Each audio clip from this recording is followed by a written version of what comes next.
Good afternoon. President-elect Biden and I just met with a bipartisan group of Democratic and Republican governors.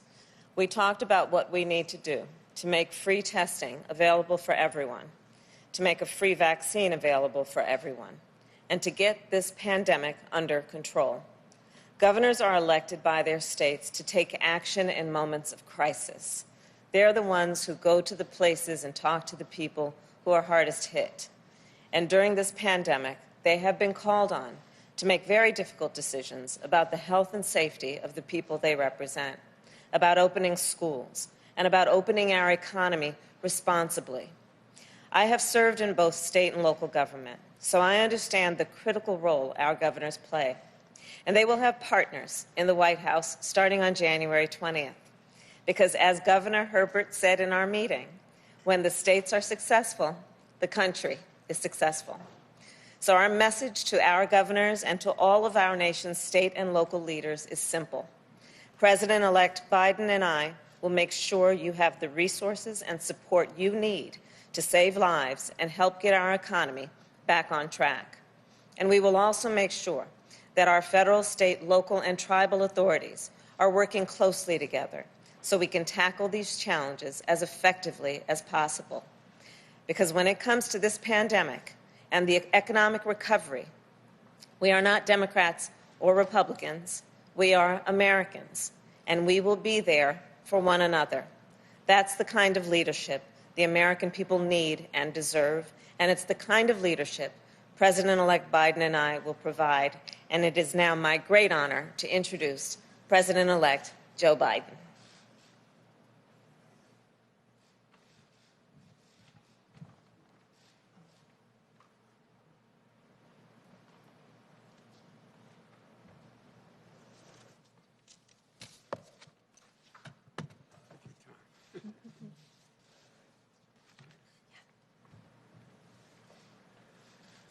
Hello, folks. Good afternoon. Thanks for your patience. The Vice President-elect and I, as this was pointed out, have just concluded a video conference with the executive leadership of the National Governors Conference. They included Governor Cuomo, New York, Governor Hutchinson, Governor Hogan, Governor Whitmer, Governor Ivey, Governor Polis, Governor Baker, Governor Lujan Grisham, Governor Herbert, and Governor Carney. And it was really a worthwhile undertaking. You know, they've had to make some really tough calls during this unprecedented crisis. And we're incredibly grateful for everything they've done and keep doing to try to keep their communities safe.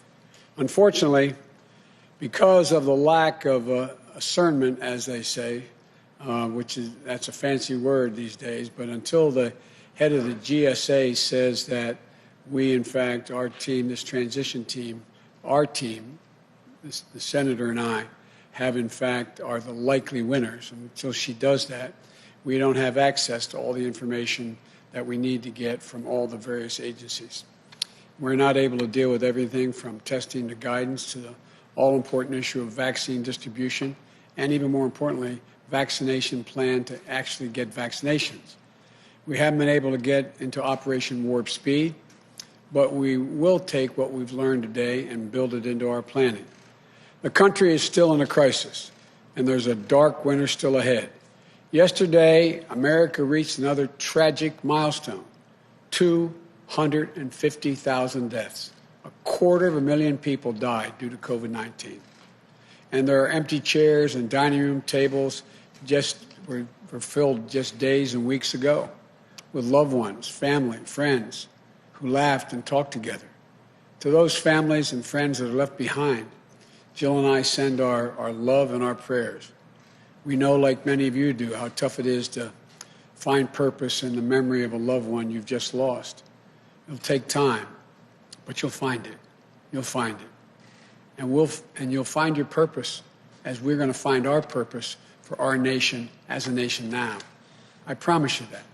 And I promise you that we'll work together. There's a great meeting we had today. All the governors, no matter their political party, whether they're from wherever part of the country they represented, no matter their political philosophy, shared a strong and abiding sense of a common purpose. There was a real desire for a real partnership between the states and the federal government. Each of the governors emphasized that we might be Democrats and Republicans, but we're all Americans first. They congratulated us heartily for our win. What really pleased me was that the governors made clear that beating COVID-19 is going to require all of us working together as one country. Kamala and I agree. We were deeply impressed with how much consensus there was, how to move forward among the governors. What we need to do now is how we need to do it. How are we going to do it? In what coordinated way can it be done?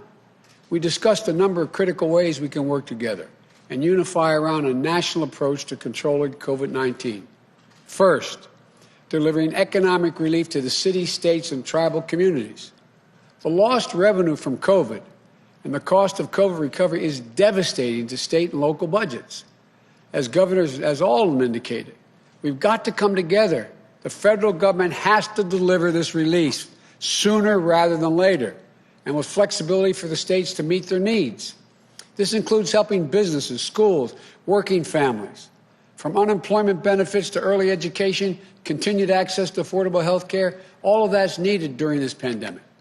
States and communities shouldn't have to lay off teachers, cops, firefighters, cut vital services for families and businesses. The second thing there was uniform agreement on, delivering a safe and equitable and free vaccine. The governors all acknowledged that this will be a massive undertaking, one of the greatest operational challenges we will have faced as a nation. One statistic that was raised by the governors, it took 8 months to provide 100 million COVID tests. 8 months to provide COVID tests.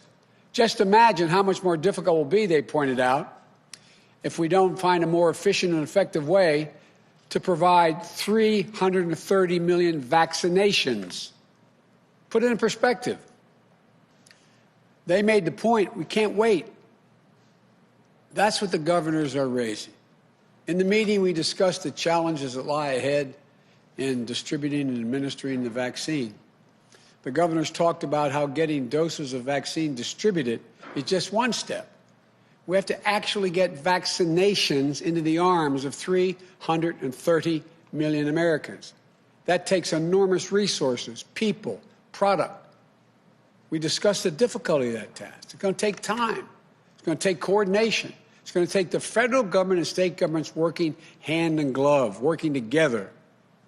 The governors all emphasized we need to be clear with the American people about what to expect. No false expectations. Let them know what we anticipate. They all acknowledge that this is going to take a massive public education campaign. And we also need to reach traditionally underserved communities that are being hardest hit by the pandemic. Black, brown, Latino, Latin American community, Native American communities, small towns, rural communities. They talked about that in some detail.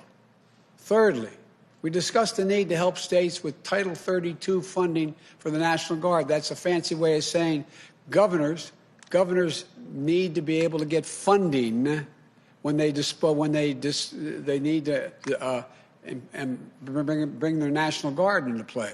And National Guards are going to have to play this. It costs a lot of money. And governors need that paid for. Governors discussed the need for funding when waiving certain FEMA fees. The fact is that this is a national emergency. That's what FEMA is supposed to deal with. Our view is that should be done.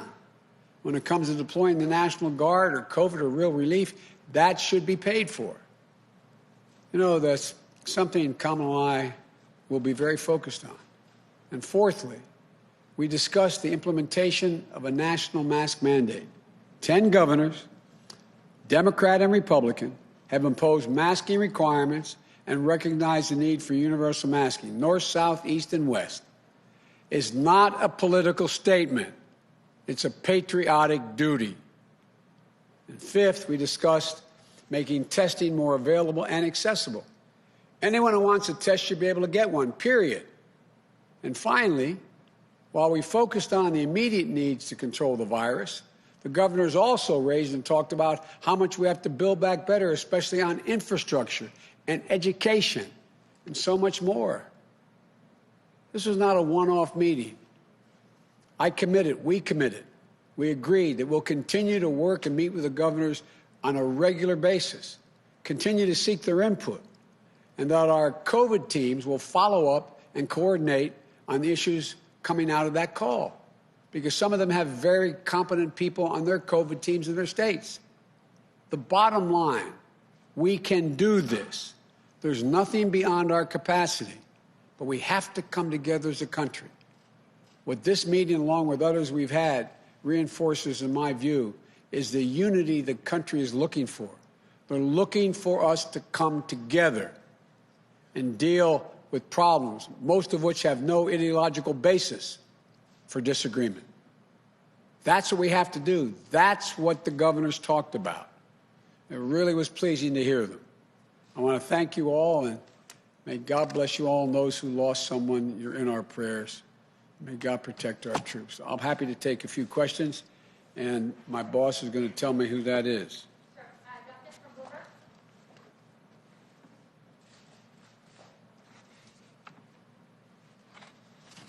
Thank you, Mr. President-elect. I know you mentioned the economic impact and talked a bit about the relief package you wanted, but I was wondering if we could talk about things that you'll be able to do just as president, or what will sort of govern your decision in terms of the economy. So I was wondering if I could ask what kind of framework you're thinking about as you decide about a Treasury Secretary going forward. Whether you would consider, you had said during the debates that you wanted to punish China over the way that they've been acting, whether that could include economic sanctions or tariffs towards China. And finally, do you think a strong dollar helps or hurts the U.S. as we're grappling with historic unemployment? Well, look, let me try to take them one at a time. You'll soon hear my choice for Treasury. I've made that decision. We've made that decision. And you'll hear that either just before or just after Thanksgiving, number one. And you'll find it is someone who I think will be accepted by all elements of the Democratic Party, from the progressive to the moderate coalitions. Secondly, it's not so much about punishing China. It's about making sure China understands they got to play by the rules. It's a simple proposition. And so that's one of the reasons why we're going to rejoin the World Health Organization. We're going to rejoin on day one as well, and it needs reform, I acknowledge, and rejoin the Paris Climate Accord. And we have to make sure that the rest of the world and we get together and make sure there are certain bright lines Chinese understand. We have to not only deal with this pandemic, we have to plan for the next one. The idea that viruses are going to go away is just not rational. We're going to recalibrate and set up the institutional structures we had in our administration, Obama-Biden, and build on it. And what was your third question? It was about the dollar, sir, whether you think a strong dollar will help or hurt with unemployment, or generally just how you'd like the Federal Reserve to sort of approach the... Well, quite frankly, the way the Federal Reserve has been approaching dealing with the dollar I think, has been in a positive direction. Our interest rates are as low as they have been in modern history, and I think that is a positive thing. It lends credence to the possibility of us being able to expend the money and deficit spend in order to be able to generate economic growth right off the bat. And so I think it's been positive so far. Thank you.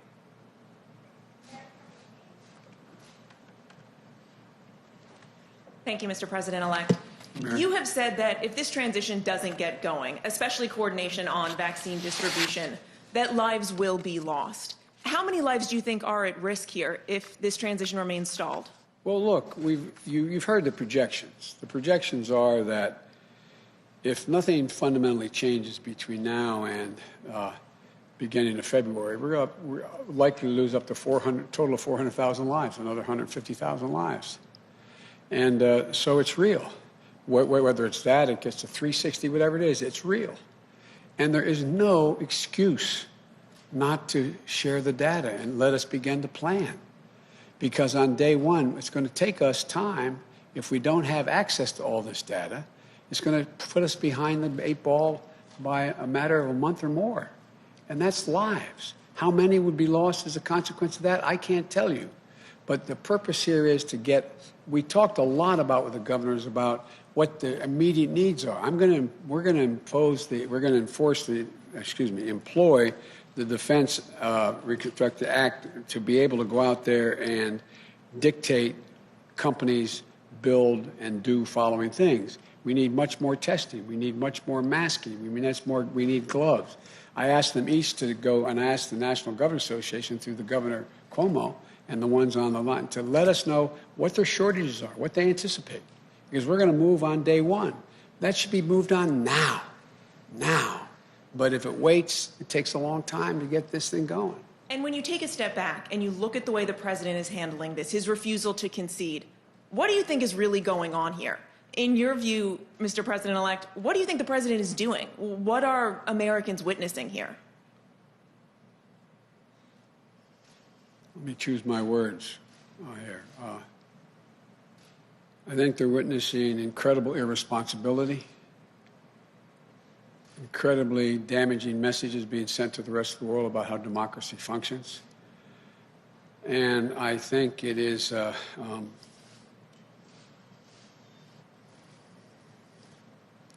well, I don't know his motive, but I just think it's totally irresponsible. Are you concerned he may succeed, that people may question the legitimacy of your administration? No, I'm not concerned. The vast majority of the American people, they've already, all the polling data has indicated, although the Republicans who worry about it is higher, but over 78% of the American people believe it's, without question, it's legitimate. I just think it's, and I think most of the Republicans I've spoken to, including some of the governors, think this is debilitating. It's not a, it sends a horrible message about who we are as a country.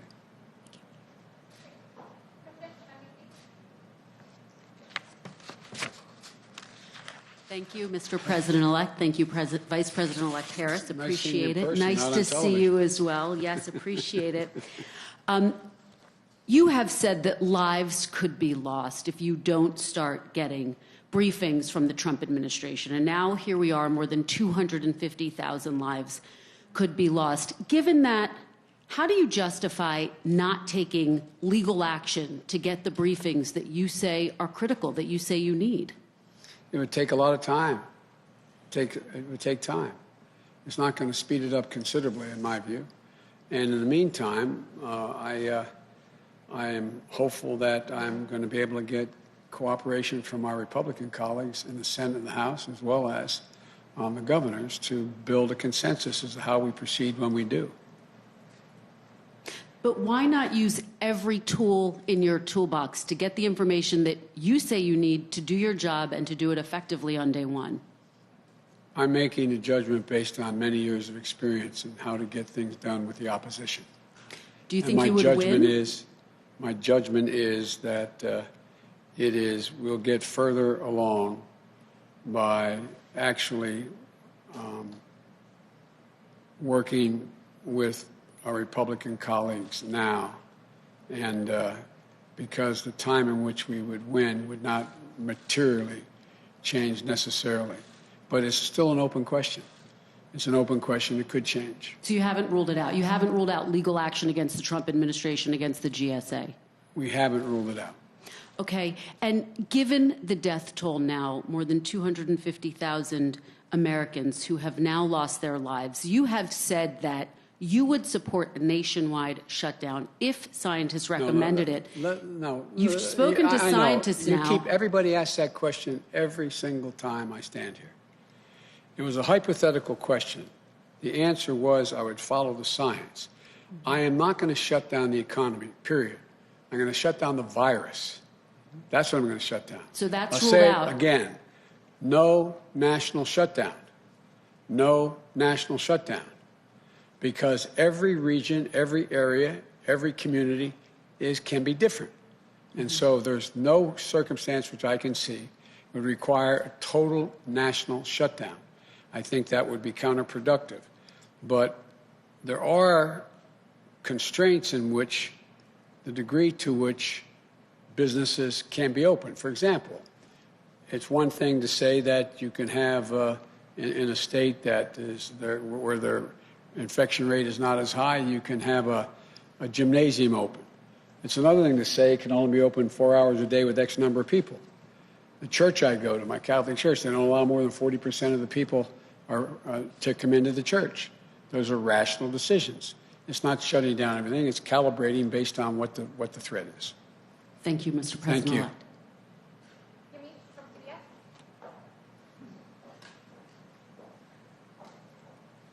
Thank you, Mr. Vice President-elect, and thank you, Mr. President-elect and Vice President-elect Harris. A question for you first, which is, what do you make of the fact that the president is having these calls with Michigan county officials amid his bid to overturn the election? He's going to be having also Michigan Republican legislators at the White House tomorrow. Is anything that he's doing making you rethink your strategy? I know you say that you don't want to have legal action right now. And what do you say to Americans, especially immigrant Americans who came to the United States looking for political stability and seeing all of the things that the president is doing? Hang on, I'm on my way. That's what I say to them, not a joke. And what the president's doing now is really it's going to be another incident where he will go down in history as being one of the most irresponsible presidents in American history. It's just out of the, not even within the norm at all. There's questions whether it's even legal. But it's going to be interesting to see who shows up in this call to meet with the leadership. And this is going to, we've won Michigan. It's going to be certified. We're going to end up making clear that making clear that we won. And but it just,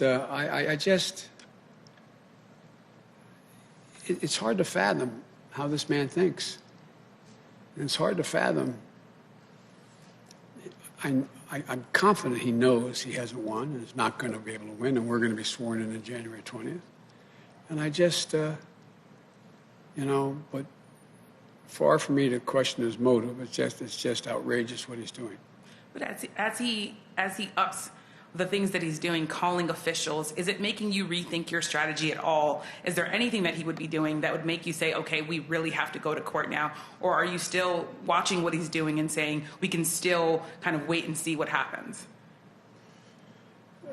I'm not going to rule anything out or anything in. But at the moment, the strategy is not changing. And if I could ask a question to the Vice President-elect, would that be Sure. okay? Vice President-elect Harris, you talked about your state experience. My question is there anything that you heard from governors today that made you specifically concerned about vulnerable populations, especially as I talk to Americans who say, I don't have the privilege to work from home. I don't have the privilege to social distance if I'm living in a house with multi-generations. Did you hear anything that concerns you specifically, and what can we do for them as a country? Well, as the President-elect shared with everyone, we heard a lot from the governors, including that. Including the concern that African Americans, Latinos, Native Americans, people who live in rural communities, people who, as groups of people, have historically been under-resourced and underserved.